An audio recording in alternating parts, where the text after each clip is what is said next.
All right, so we're back in the saddle now. I'm just plugging our way along to the west. We got a couple more miles to go before we get to the before we get to the end of our journey here. We've got another point of interest coming up very shortly. I think just up ahead here. We're actually going to see one of the very few milepost markers on this section.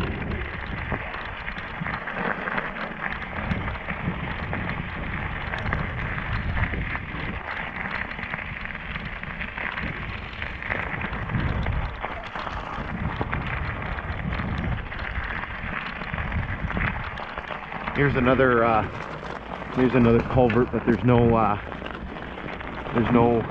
mileage marker on it. All right, so here's our milepost marker. So we've arrived at milepost 180, and again, that is the mileage on the Kinghorn. Basically, the mileage for the entire line was 195 miles.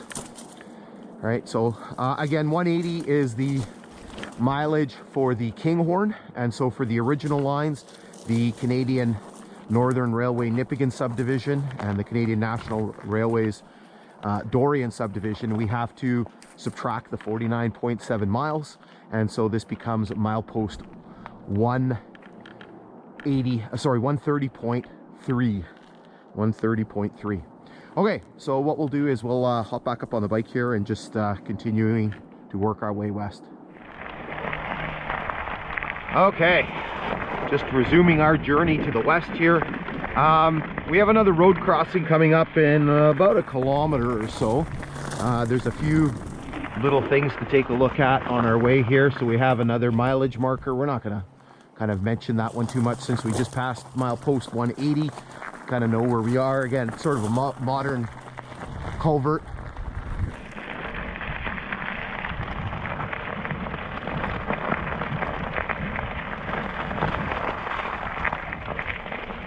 Little rock cut coming up here on the north side. Just a itty bitty little one. So maybe a foot or two high. That's about it. All right, so I'm going to push you ahead here a little bit. So just enjoy the view while we work our way to our next point of interest.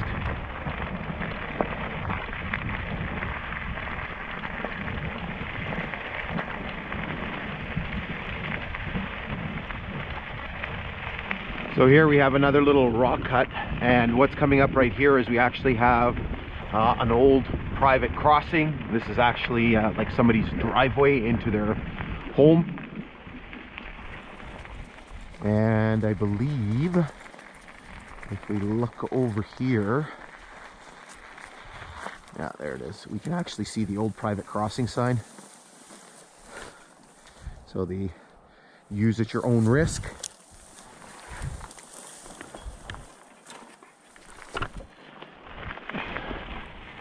Here you can see how well worn the grade is. Like literally the ballast has just completely been pushed off to the side. Usually you get that crunching sound as we drive over the ballast. It's very, very smooth, very quiet.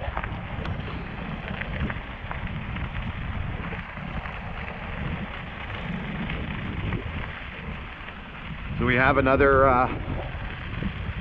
culvert coming up here, and then I think we're going through a rock cut. There's a culvert and a rock cut, if I'm not mistaken.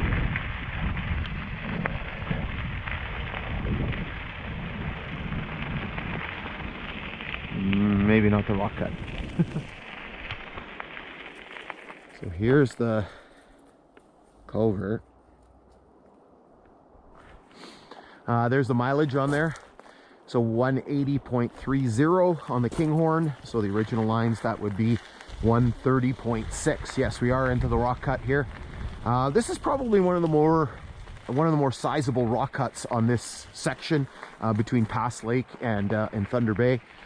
So you can see it's mostly on the north side. You can see it is fairly high. It's probably at least 6 feet here. A little bit smaller on the south side. And here it gets a little bit larger.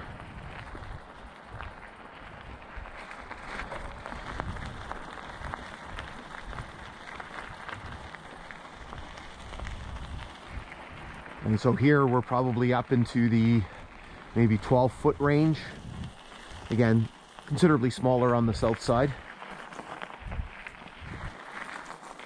But again, it's neat to kind of see this this bit of rock work in this area.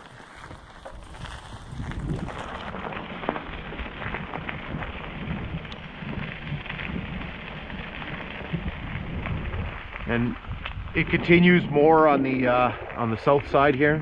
Old bucket.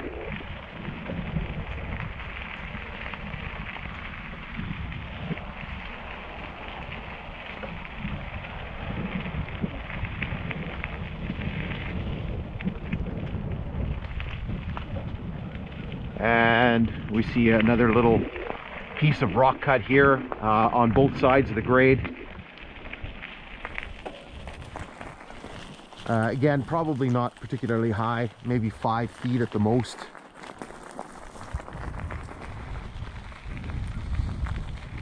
And here it kind of peters out, and now we get back into kind of a little bit more of a sort of grown-in area. You can see the nice yellowing colors of the tamaracks. And then we have, I believe, another culvert coming up here.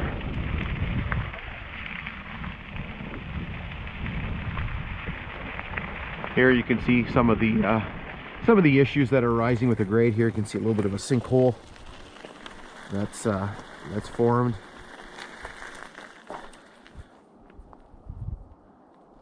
Yeah, there's a culvert coming up, but I think this one, you can't read the mileage. It's 180, and then can't read the rest of the numbers.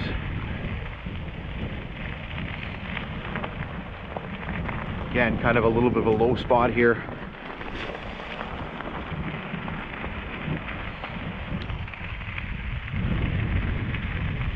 Sad that people dump all their garbage here. So here's this culvert here again. So milepost 180 something.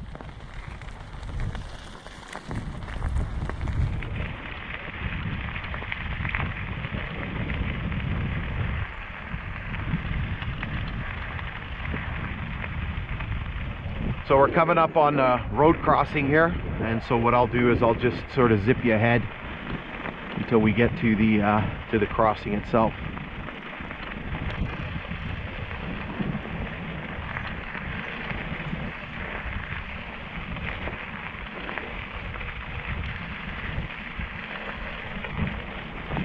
All right, so before we get to the road crossing, I almost forgot there's actually a very important point of interest here that I wanted to show you, I believe, here. So just up here, so remember I mentioned that I was here last winter, and I kind of saw something here, but obviously with the snow, I couldn't really make out kind of what was going on here, and neither did I kind of know exactly what it was. I could kind of see something. So as it turns out, and I'll take my helmet off here so you can see. So what we have here is we actually have one of the 3 hotbox and dragging equipment detecting equipment locations on the line. And so just to clarify what these are, is basically the hotbox detector basically monitors as the train is going by, and it monitors any unusual temperatures that are arising from any of the wheels. And so this was equipment that was put in after they got rid of cabooses, and so it's basically detecting if there's any of the wheels that are overheating. Luna, come here. And so basically here you can kind of see these concrete pillars that are basically kind of the bases of the little bungalow, or the little building, little shack that was here. And so here you can actually see all kinds of conduit that's sticking out of the ground. And basically these is basically holding all of the wiring and all of the equipment to basically for those two things, right? So the hotbox detector, the dragging equipment detector is pretty self-explanatory. You know, it's basically there to detect any dragging equipment that's you know, kind of hanging off the sides of the train. Over here, I did notice that there was something here, over here. So there is something right here. Not sure if this is part of the detecting equipment. Again, I'm not a railway guy, so I don't know exactly what this might be. I'm assuming it is because it's right kind of in this location as well. I don't know if there's anything else kind of hanging around.